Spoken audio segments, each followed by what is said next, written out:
Welcome to the Therapist After Dark podcast. Ever wonder what happens when the therapy session is over? Well, we're digging into the funny, heartwarming, and surprising stories therapists have after they leave the office. Join us, two mental health professionals, every week for a dose of laughter, a touch of drama, and maybe a few shocking revelations, because therapists are people too.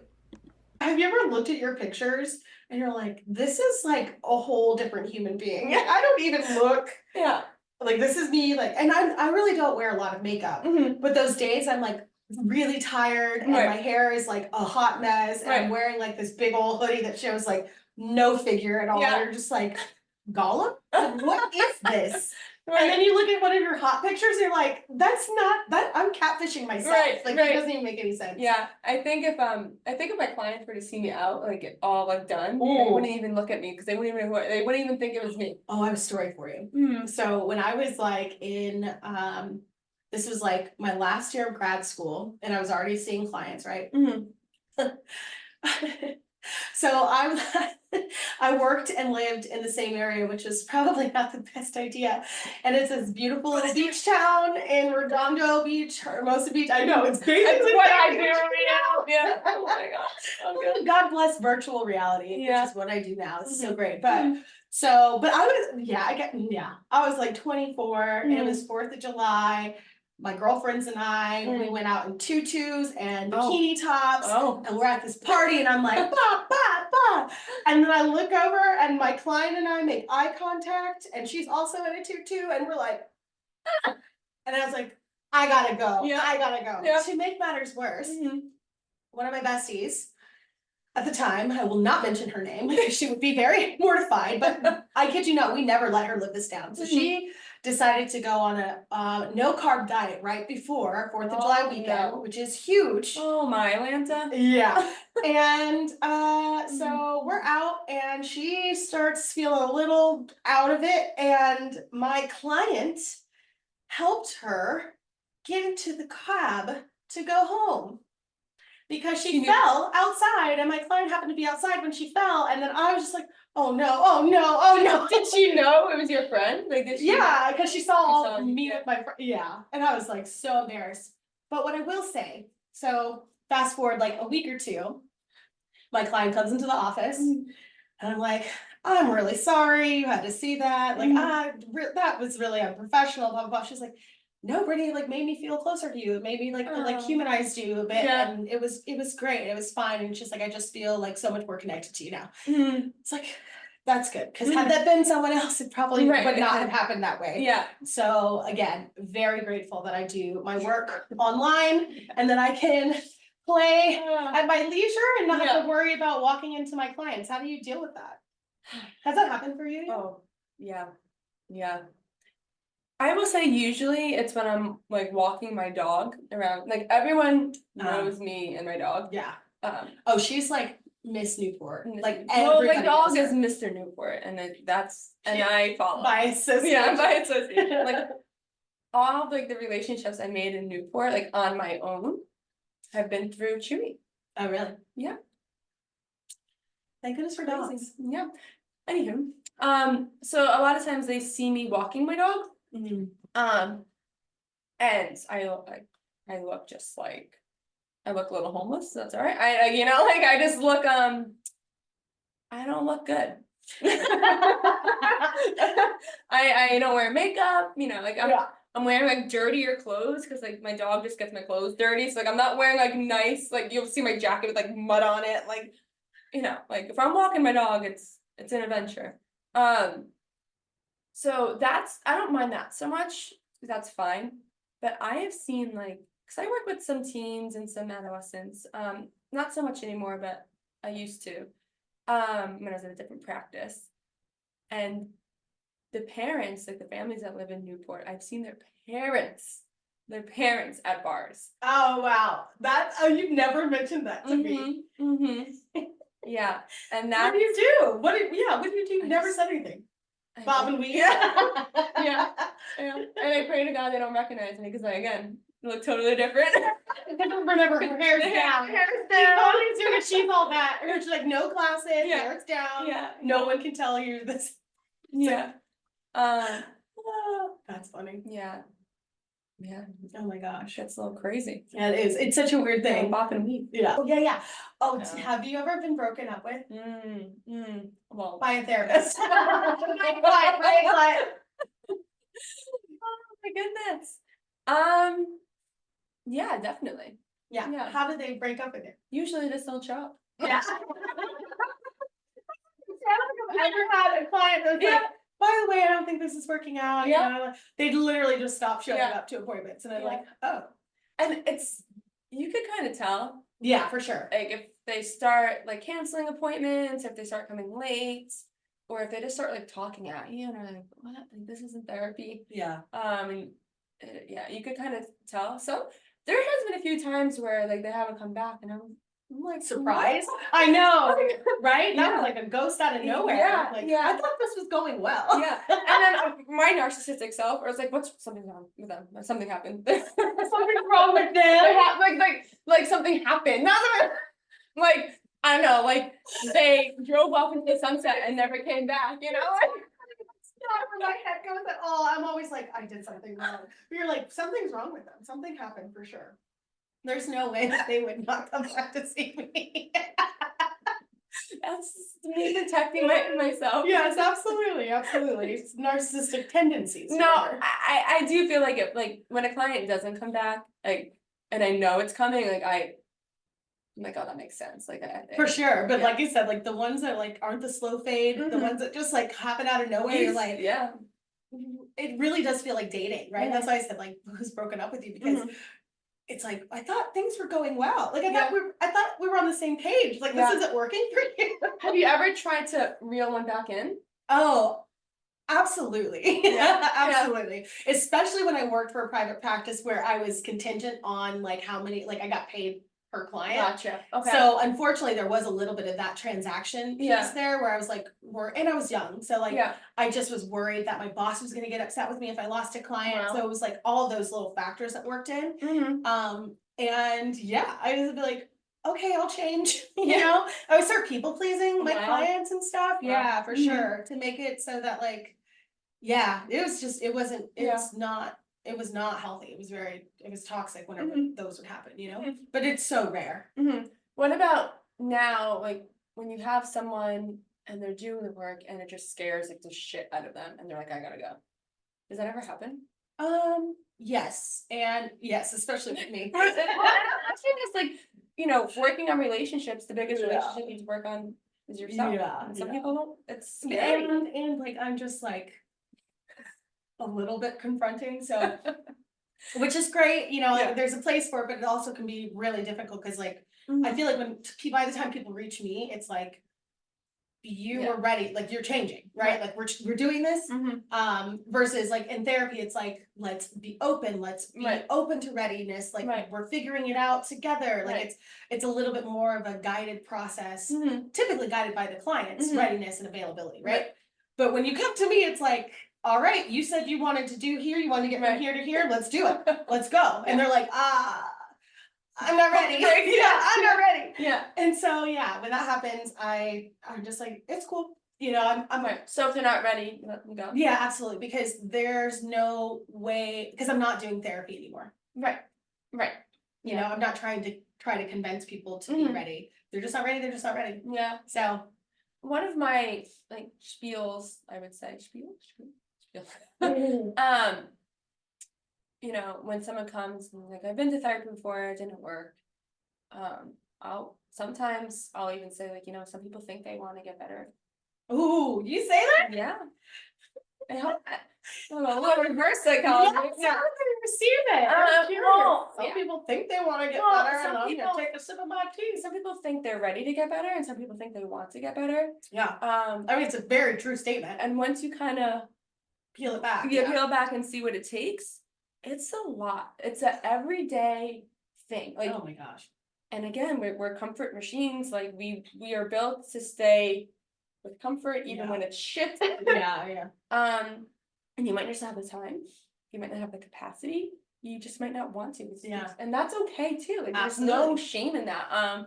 But I do like to kind of put that out there so people realize like if therapy isn't working, maybe it's just not the time yet. Yeah, right. You know? Mhm. And you know, and again, it's a choice. It's a choice if we want to really unravel all these things that we've learned our whole life and You're start. making this sound so scary. Unravel it all. We're gonna open up every door. Yeah.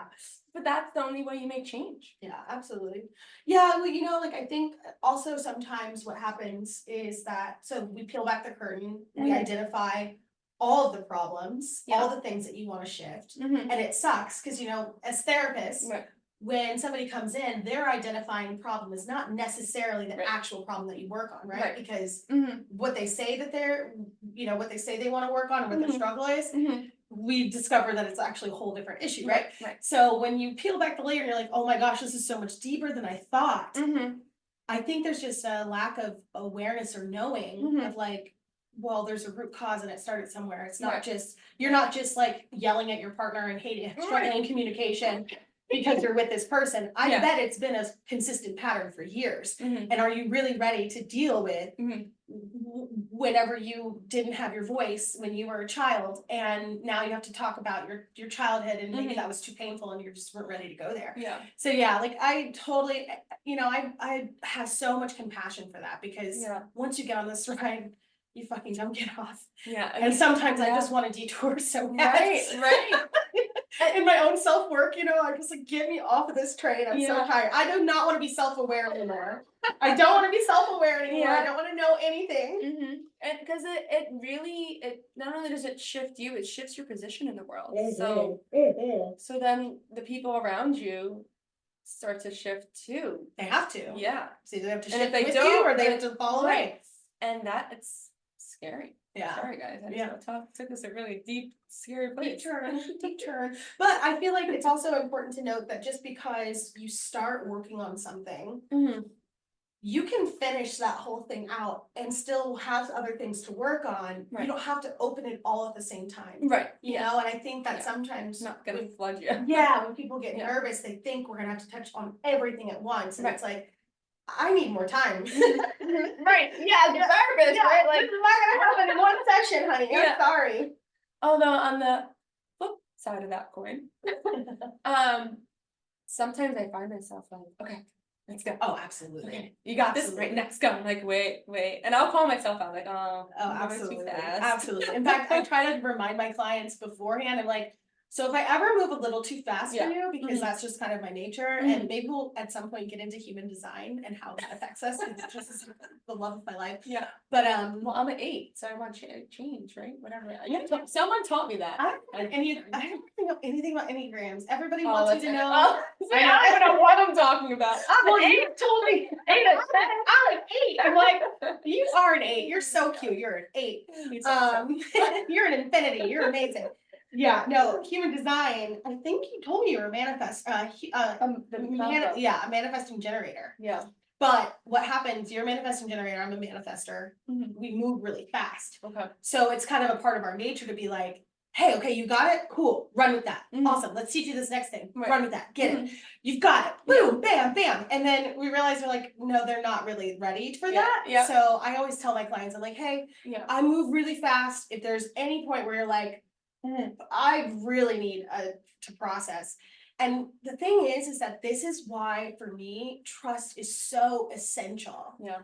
You know, I think we kind of briefly talked about it. I don't even know if we talked about it in the last episode, or if we were just talking about it when we were shooting the shit before. Mhm. But this idea of like, you don't have to choose, like this idea of breaking up with your therapist is totally normal, totally fine. Yeah. You do not have to stick with the therapist that you have. Right. Because without trust, if you Mhm. don't trust them, you're Yeah. not gonna get anywhere. Yeah. Yeah. And it actually makes me upset. I'm like, if you didn't trust me this whole time, Mhm. this whole fucking time, Mhm. we've been working together for a year, Yeah. and you're just now getting there. And sometimes trust is the issue that we have to work on. Yeah. A lot. But if trust isn't the issue, and Yeah. trust is really like, I just don't really trust you. Yeah. Like, you just are not really my thing, my jive, Yeah. but I feel like this is my only option, and so I'm just trying it out. Mhm. Like, you're doing yourself a disservice. Yeah. Yeah. You know? Have you ever felt that and like basically did it for them? Broke up with them? Oh, I have a really hard time. Nah. Breaking up with my We have to clients. be the examples. I know, but it's still really It is hard really because hard. I obviously don't want to hurt their feelings, Yeah, yeah. but I also don't want to like do more bad than good. Absolutely. You know, if you're not a good fit and you're not moving forward, we're just staying stuck, and you're coming to therapy to be not stuck. Right, absolutely. So if I can't help you not be stuck, then, you know, I would rather I'd rather not have you as a client, Yeah. but that's Yeah. really hard. It's so hard. Well, what I've like, I guess in my career, because at first I couldn't do it at all. And then what I realized is that sometimes me just saying that to a client freaks them out enough to be like, oh, wait a second, you actually are what I like. And actually, you really are somebody I really want to work with. Please don't let me go. Yeah. You know, there's a whole lot of reasons why that's not necessarily the most healthy thing in that moment, but at least it's something we can process together. Yeah. You know, but like I had this one client, she was like 15 or 16 at the time. And it was like one of those clients where you're just like, I don't even think I'm getting through to her at all. Like, I don't think I'm helping her at all. Like, I really, really had a hard time. Not because of her, I just really didn't think I was doing her a service, you know? And I remember I got to this point and I was like, you know, I really enjoy you, but I don't know if I'm a good fit for you. Yeah. I don't know if you're actually getting what you need from me. Yeah. And she was like, I love coming here. And I was like, you do? Oh, I was like, wait, you do? Yeah. Oh man, I didn't realize how much I needed to be validated because I had no idea you liked it. And we have to be aware too, how much is that coming from us? Totally, right? Totally. Like, that was one of those moments for sure. Yeah. Am I feeling insecure in this relationship? Yeah. Is that translating or transferring into this? Yeah. Is it safe for my client not to have big shifts and big momentous aha moments every single session? Yeah. Is it okay for me not to like have something move every single time we meet? Like that has to be okay because again, we're just holding space. We're not the ones who are like actually in charge of you. You know what I mean? Right. But I think there is this, again, we talk about that performance anxiety. There's that fear that like, if I don't produce. Yeah, if I don't produce, if I don't work. Well, and then you also, I mean, I don't know about you, but I'll have some clients who are like, they want to see those immediate results. And I'm like, whoa. Like, there's so much we need to go back on before we move forward. Like we can't even. Yeah. That's over here. We still gotta go over here first. There's no way for there to be immediate results every time. It's very like it's a delicate balance it's for sure. Dance, yeah. Well, there was the one thing I learned in class in school or whatever was there'll be times where like you will want to work harder than your clients, but you can't. Yes. Like you can't work harder than your clients are willing to work, and it's so true. Even though it's such a hard thing. Oh, really? Look at me, just spreading my wisdom. I will not paint my nails. I'm still gonna paint my nails.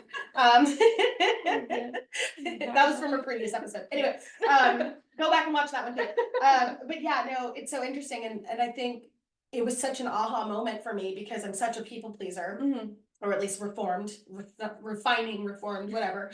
And I would like, okay, let's try this, let's try that, what about this over here, blah, blah, blah. And like, if they're not willing to put any effort, like, you know, I'd be like, I give them homework and then they would show up and they didn't do it. And it's like, okay, that's fine. Yeah. But like, if you're not moving forward, like, don't blame me. Right. Like, I'm giving you access to all the tools that I know and that I've also used. Right. And don't expect the results if you're not putting in the work. Exactly.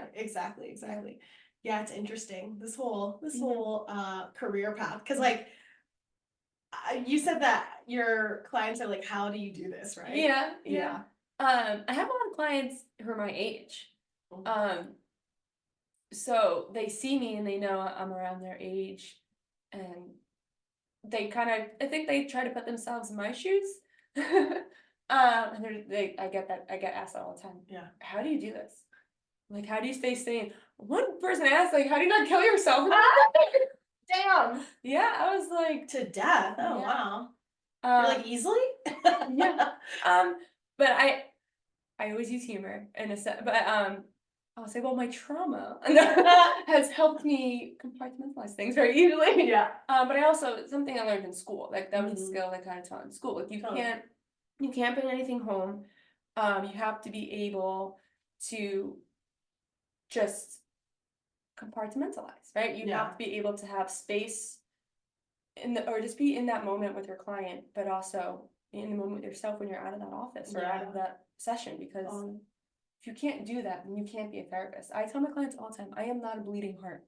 Not a bleeding heart. Not. Yeah. Doesn't mean I don't care about you and where Yeah. you're going. And I just, if I were a bleeding heart, like I wouldn't be able to do the work that I do.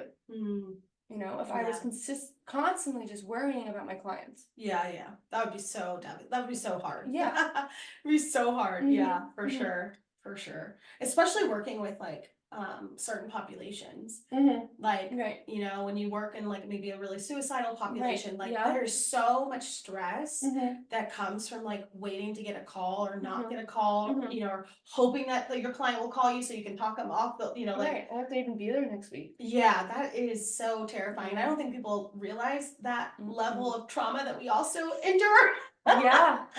Because it can be so traumatic, just like I really pray that our interventions worked, or I pray that I did all of my notes right, or that I like I you know that I made sure I connected them to the right resources. the right resources. Yeah, everything, you know, and whew, yeah, those are some tough days. I'm grateful to not necessarily be in that space anymore, because it's really taxing. You know, I kind of consider it to be very similar to like a first responder. I mean, I guess we are, you know, to some degree. Obviously we don't see the tragedy, but we're there for the aftermath. Yeah, we're there for the aftermath, or we get told it beforehand, and that can be really traumatic too. But like I'm just so grateful. I know we just went down a dark. Staring off. Never came up for you because there's so many. I'm just like, I need my like. I used to be on an intensive outpatient team. I would go into the homes after the traumatic event. Oh fuck. So I've heard everything you could even imagine. So I don't know. That's also sometimes that could make you a little jaded though too. Yeah, because like you're always like when I worked specifically with children of sexual abuse. Yeah. I mean, literally, you couldn't say like there were like there's nothing you could say that I haven't heard of before. Yeah, like you could like, and then certain pairings of words or people, like I automatically would go to this negative place and like that's not everybody. That's not everybody. Right. People are good in this world. Like you really have to talk yourself off, and I think that that's why it's so important for us to have our own like tools. You know, after like it's. I have to shake off certain energy because I've heard everything, and I always tell my clients too. I'm like, there's nothing you can say that I haven't heard. I think there was one story that I hadn't heard, and I was like, okay, you did a good job. Like, I've never heard that before. But that was only happened to me like one time, you know, in the more recent years that I've been, you know, coaching and as a therapist. Right. Obviously in the beginning, I hadn't heard anything. Right. Yeah, but you like almost pretend like you. Yeah. Yep. Yeah. Got it. Yeah. Oh wow. Yeah. Been there. I understand that. Yeah. Oh my gosh. Being a therapist at the very beginning is so funny. Yeah. But it opens your I think being a therapist, you have such a privilege just because you get to see the world through so many different perspectives. Yes. There's so many people out there who just have their own perspective. Yeah. It's scary. It's scary. It's scary. And I also think that because they find us, it opens them up to a different perspective. Yeah. You know, for the most part. So at least we get to be maybe a key or a gateway to something new if they've never thought or believed. You know, I feel like especially for me as a coach, like a lot of the stuff that I work on is like beliefs. And people really don't believe that they deserve things. Me too. You know? Beliefs. And so it's just like, oh my gosh. And it's true. Like I felt that there's certain things that I believe that I'm like, where the hell did that come from? Like, oh, I've been sitting with this for years. You know, and you're just like, wow, like I had no idea that this perspective was so limited, and wow, there's so many other opportunities or options out there. Like the world's endless. Like I really can try to choose or do something different. And I think that that's why I love this work, seeing those shifts. Like what would you say is like your favorite part about being a therapist? Oh, I don't know. I think that moment when people realize that they have way more control over their lives than they thought they did. Or just their thoughts, which essentially is their lives. But yeah, I would say the same. Yeah. The moment they like, my favorite is when when that happens. This is gonna happen. We should make it into all the viewers should make it into a drinking game. How many times does Angela spill on herself? All the time. Make it do a drinking It happens game. at least once an episode. Oh so. my gosh, that's hilarious. Well, if you ever catch me wearing a white shirt, guaranteed there's gonna be like coffee stains, and I want to be drinking coffee. That's gonna be the funny part. I would say that. What was the question? I totally forgot. Oh, aha moments. What's our favorite? Yeah. Okay. Oh yes. Yeah, yes. so- So what? Yeah. What's your? Yeah. Yeah. How did you phrase the question? I don't remember. It doesn't matter. What's your favorite part? Yeah. What's your favorite part about being a therapist or a coach or whatever? Yeah. My favorite part, well, same thing, like you were saying, as far as like the aha moments or like that, the moment where they were like, oh wow, actually, I can actually fix this, or I can actually change this. That's so cool. But one of the things that really just like I love so much is when my clients text me and they're like, Brittany, and they say this to me all the time, Brittany, you'll be so proud of me. I did X, Y, and Z, you know, and like it's something we've been working on, or it's like some behavior that they finally felt like they could like implement or do, or they've done it multiple times now and they're starting to see shifts. Like those are just like, oh, I like live for those. Not that they always need to happen, but when they do happen, they just mean so much to me. Love it. Yeah, when they truly take something that you've said or you've maybe taught them and they do it. Yeah. What a concept. I just like it when people listen to me. Yeah. I like sometimes when till this day when a client comes in, they're like, you know, it's like what you said last week, and immediately my heart drops. I'm like, shit, what did I say? What I'm did I say? Will you remind me? Yeah, and Or they'll say it, and I'm like, wow, good job. That's really great. Or you know what's the worst? Is when a client will, oh man, I see this happens all the time in couples relationships. If I'm working with a couple, and I tell them this up front, sometimes you will think I'm on the other person's side, but I'm not. Sometimes you'll think that I said a certain thing, but I didn't. Right, because so, well, you heard the therapist and she said that you need to do this and blah, blah, blah. Or the therapist was totally on your side and she said X, Y, and Z and it made me feel, I'm like, I never said any of those things. In fact, we can rewind the tape. Right. And so like when people have selective hearing, you know, because we hear what we want to hear. Right. We see the world or experiences. Exactly. And we hear what we are ready to hear. Yes. Right? And what we're open for hearing. And sometimes we're not open for hearing the opposite of what we believe. Right. Too scary. Scary. Right? So when that happens, I'm like, y'all know me better than that. You know I did not say that. Like I did not say that. I know I didn't say that. Rewind the tape. So you're able to call them out. Oh, absolutely. Because that is the relationship that I build up front. So speaking of working with couples, I cannot. I absolutely no way cannot do it at all. At all. How do you do it?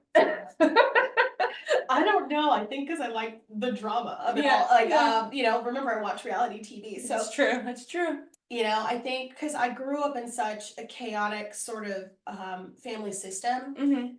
And not that it wasn't beautiful at moments, but there were times where it was really chaotic and I felt like I had to mediate. So I just think it's a natural ability that I have to be a mediator within some sort of dysfunction. And like I just live for it because it's so interesting, the perspectives. It's like I get to do everything that I do for an individual, but times two. So it just really like, it's so like, I feel so creative and I feel so like, kind of alive. So I feel so like invigorated by the whole process, and sometimes it's really frustrating because I do completely just misunderstand me and mishear what I'm saying, but for the most part it is like this really delicate dance, like okay, let's listen to them first, okay, oh wait, now let them finish, you know, like I just get to play this role and it feels it's not fun because obviously they're in pain, but it's fun because I feel like I get to access like the deepest parts of my skills because I fucking did this since I've been doing this since I was a kid, you know? Without training. And now I have training, so I have better tools, you know? No, I am not a good mediator. Not. Like, No, it's not me. handle your problems. Yeah. See you later. You guys want to duke it out? Yeah. Be my guest. Figure it out. But while you're duking it out, look within yourself and why it's happening. Yeah. But that's it. I'm very based in the individual. The individual understanding themselves and why they're reacting or experiencing where they are. Yeah. But when it comes to a couple, Well, it's a funny thing. Bye. You're like everything in the bushes. Or I'll puff up like, yeah, he's wrong. So biased. Oh man, yeah. It's gnarly, but yeah, I love it. And I wonder if it'll always be a part of my practice. I really don't know. I think it's so needed. I can't even tell you how many times I have individual clients that come in, and I'll recommend couples therapy, and I'm dragging my feet recommending it because in this state, especially in this state, because you're not trained in it, and there's one school for social work here. There's not qualified couple therapists here or family therapists. There's really not, and I know that's like a really broad and mean kind of statement. It's just because they don't have the resources here for that. Yeah. That's wild. They'll go to couples therapy and they get handed a worksheet. Do this adventure together. I'm like, that's not couples therapy. Yeah. I'm like, the work we're doing here right now on individual level, that needs to translate over into a couple. Totally. Same work, just to make both of you at the same time. Right. Yeah. So it drives me bananas, and I'm just like, okay, I don't even know why I recommended it. Yeah. But I'm not gonna do the couples therapy. Yeah, but I'm not gonna do it, but I'll give you resources and you figure it out. Yeah, for sure. Well, that's bummer, and it's interesting because when I got my degree in California, so I'm married You have to be, yes. Marriage and family therapy, yes. But that actually doesn't translate to a lot of states. Right, no. I don't even think they have that No. licensure here. No, they don't. Yeah. They don't. They don't have LMFT. Yeah, LMFT. Yeah. It's like LCSW or LPCC. What is it? LPCC? Yeah, I don't Yeah. know. Yeah. Licensed professional counselor. What do you have? I have an LICSW. LISC. Oh my god. Oh, you're a licensed clinical social worker. Yes. Yeah. LS.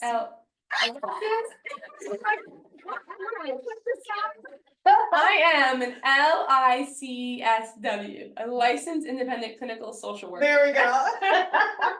And if I had my license here in this state, it would be a licensed marriage and family therapist, but they don't even offer that here. No. So yeah. That's what I mean. So that's why when I recommend, I think it's time to start couples therapy. Yeah. I'm again dragging my feet saying that because I don't have that training here. Yeah.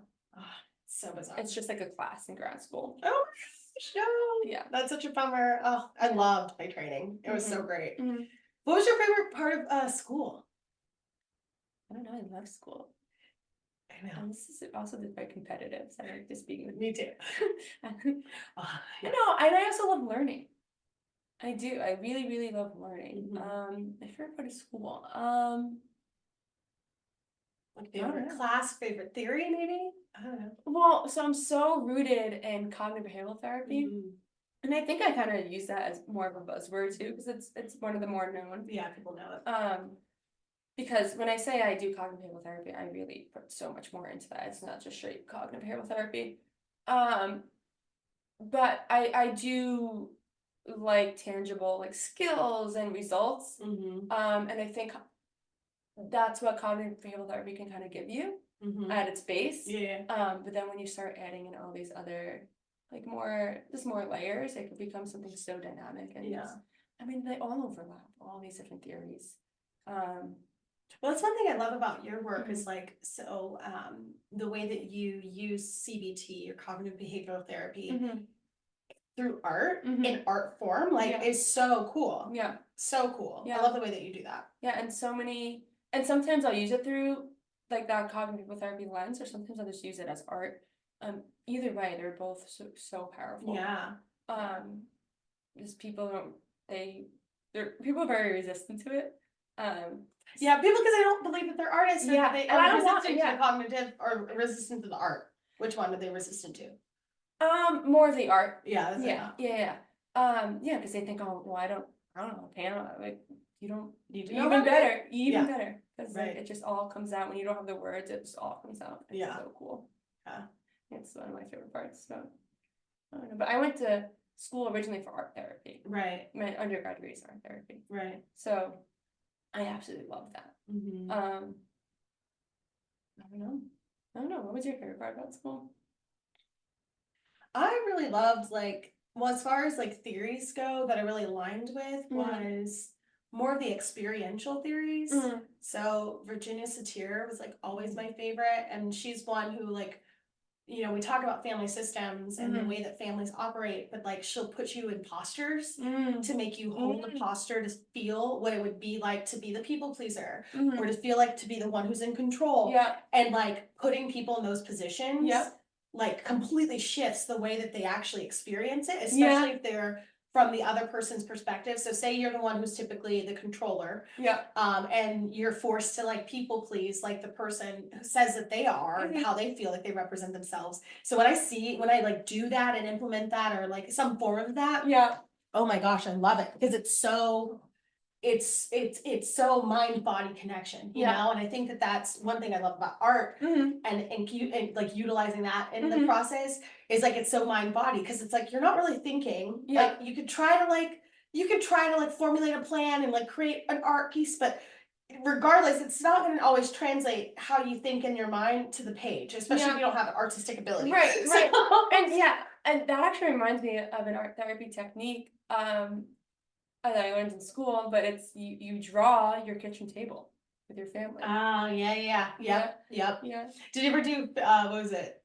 Family tree house person? Yeah. Yeah. I would So do this with the kids all the That time. that kind of art therapy it's very direct, and it's like Yeah. like this, it's more for kids. I mean, you could obviously do it with adults. Anything you could do with kids, you could do with adults. Yeah. But yeah, there's a clear directive. With the CBT, there's more of a clear directive, but there's more creative freedom, which Yeah. allows that your inner you to actually Yeah. come through. Do you utilize any of these modalities for yourself whenever you're like doing self-healing work or like whatever? Yeah, I say that a little. Yes, art. I always go to art. If I can't get to art, it'll be something like cooking. Anything that's gonna bring out any creativity.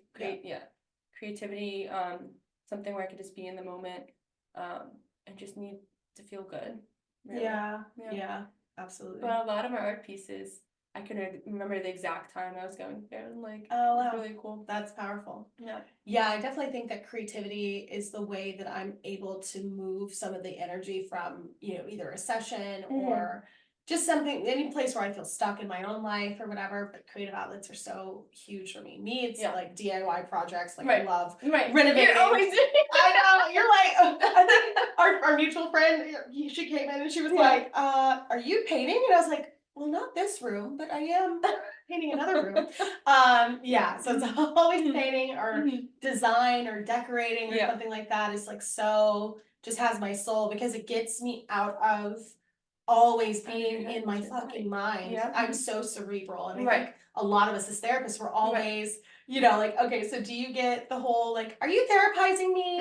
Are you psychoanalyzing me from our friend group or from other friends? Yeah. Kind sort of. I mean, I can't turn it off fully, but Right. But I'm not there. delivering. It's probably going on in the back of my head, but. And I'm not going to call you out on it. Right. Because I really don't care. The way I act. And also, you didn't pay me, so I don't that's have my time. response every time. Are you paying me? Yeah. Are you paying me? Yeah. My answer, if not, my answer is no. Absolutely no. Because it sucks, like, especially when you have like, a friend and you're like, okay, so, obviously I have experience in this.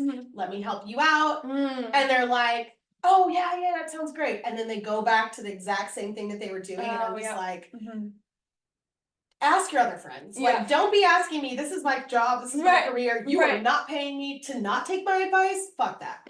Yeah. Oh, yeah. And then it's like, sometimes you want to get angry at that person, but you have to realize, no. Yeah, it's not about me. Yeah. But, and that's just like shit setting better boundaries, right? How would you say that your boundaries are in your like real life? Take a sip for the camera. Boundaries. Oh, that's a funny word. Boundaries. Oh, boundaries. What are boundaries? My boundaries could be a little porous. They can be. I think since starting my own private practice, my boundaries have been healthier. I don't know why. That's just what I've noticed. Maybe because I'm maturing. Probably that, and also there's so much that you're responsible for. I think Yeah. you have to hold better boundaries. Yeah. You know? Yeah. But like outside of the office, how are my boundaries? I don't know. I can be pretty intrusive. Remember, folks, we're humans. Yeah, Okay. yeah. We're figuring it out as we go. Yeah, no, I feel like it just depends on who it is. Like, I Yeah. would say that my boundaries now, like, I mean, like, they're so much stronger than they've Yeah. ever been. Yeah. Absolutely. I could agree to that for me. But especially being, growing up as a people pleaser and like Mhm. wanting to make sure that everybody's okay, Mhm. especially in my like close circles. Mm. Yeah, like there were no Okay. boundaries. Yeah. Yeah. Oh my gosh, I have this other story. Man, I have so many fucking stories. When I went, this is how horrible my boundaries were. This is when I was in grad school. So I'm Mhm. like learning about boundaries and learning how to Yeah. communicate, and, like Yeah. all these things. This random neighbor comes, he had just moved in. He like comes to the house and he's like, oh my gosh, Brittany, like I'm like my girlfriend is hurt or something and she has the car and I really need to get to her. Can I borrow your car? I met this guy like one other time. And what did Brittany You say? said yes. Did you say yes? I said yes. Okay, maybe my boundaries are better than I thought. I said yes, praise God, that he brought my car back Mhm. with no damage. My car was completely fine. But it turns out that he wasn't even he lied about where he was going in the first place. So it totally could have gone really bad for me. Oh my goodness. Yeah, he because lied. you were so eager to please and make sure he would, yeah. Yeah, so it's so funny because I'll tell my clients that I'm like, you think you have bad boundaries. Let me tell you how my boundaries are. But now fucking come for me for anything unless I know you. Right. Good luck. Right. My boundaries are so different, so strong, and Yeah. but like, yeah, it was bad. And it was funny because at the time it didn't feel wrong at all. It Right. felt like I'm being a good neighbor. Mhm. Like this is what you're supposed to do. Like he needs help. Let me help him. Like, and I didn't feel like driving to wherever he was going. So Right. I was like, sure, yeah, Yeah. take my car. That's fine. 23. Yeah, no, I don't like being put at a disadvantage. So maybe my boundaries are a little Maybe bit. I'm sorry. The best advice I ever got from a client actually was that she's like I think she heard it from someone. I don't know who she heard it from. She said boundaries should be like fences. Where they allow the things that you want in, but like hold out the things that you don't want. Versus, like a brick wall or Right. You don't want a rigid boundary. Yeah. Yeah. Yeah, or just like open doors, floodgates. Oh, right, with like Here's my car. I'm thinking of like back at school, like the different, like the way they portray Drew them, yeah, for sure. with the lines. Yeah, the dash lines, those are good. Yeah, The well, solid lines that's are the fence. That's the there's that even. It's the same amount of open and closed. Yes. It's that even pattern, and then there's like boundaries where you have like little dash, and then like gap, and like dash, Yeah. or like just no lines. Where do you think it's the hardest for you to set boundaries in your real life? Like, what area of your life do you think is the hardest? Oh, I don't know. Hardest. Probably with family. I was gonna say. Oh my god. Yeah. Yeah. Because I mean, it's family. Yeah. I feel like everyone feels that way. I know. But it's so funny. I'll tell my clients, I'm like, cut them off. Yeah. Fuck it. Yeah. Get that boundary going. Remember, it's not a demand. It's not. It's a boundary. Like. You know how hard that is? Yeah, I do. I do. Yeah. But your situation's like really intense, so like really set that boundary. Mine's like not as intense, so like, I don't do it as good. Yeah, no, yeah. I would say that's probably the hardest. I've gotten so much better at that too. Especially with like really close friends. Like I think it was the last episode that you mentioned, like, oh, my friends, if they saw me now, like drop dead. Oh my gosh, some of my friends too. They're like, Brittany, I was with you when you were dating all the scumbags. Like I was with you when you were like bopping around and going on cruising for dudes, or whatever. And you're a relationship coach now? Yeah. You're telling people how to have healthy relationships? And Yeah. yes, I am, motherfucker. Yeah. I am. Mhm. I'm good at it too. Okay. Well, thank you for another episode, Yeah. hanging out with us. Yeah. I just fuck everything up. No, catch you on the flip side. What were you gonna say? Catch you on the flip side. You said it in your head. I didn't say it. Oh, cheers. I'll see you next time. See you next time. We hope that you enjoyed the peek behind the therapy room curtain. Don't forget to subscribe, rate, and share the podcast. Until next time, remember, life's a journey, even for your therapist. Take care and see you next episode.